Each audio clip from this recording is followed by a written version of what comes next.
সারা রাজ্য জুড়ে যখন ভোটার কমার আশঙ্কা, তখন ঝাড়গ্রাম জেলায় প্রায় 5,287 জন ভোটার বাড়ল। এর সঙ্গে ভোটের আগে পর্যন্ত আরও যোগ হওয়ার সম্ভাবনা, যা যথেষ্ট তাৎপর্যপূর্ণ।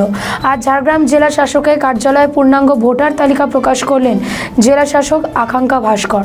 সাংবাদিক সম্মেলন করে এই তালিকা তুলে দেওয়া হয় রাজনৈতিক দলগুলির হাতে।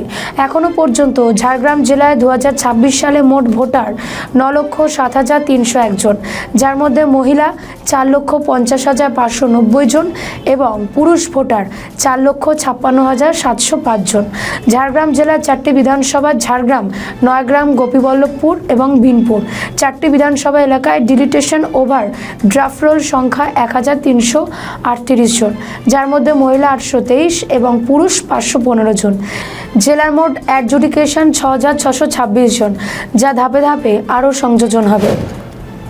প্রবোধ মণ্ডল, জাতীয় কংগ্রেস পার্টির তরফ থেকে আমি এসেছি।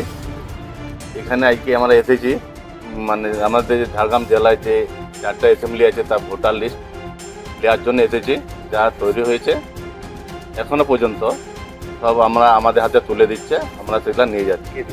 আমাদের ডিএম সাহেব ম্যাডাম দিলানা।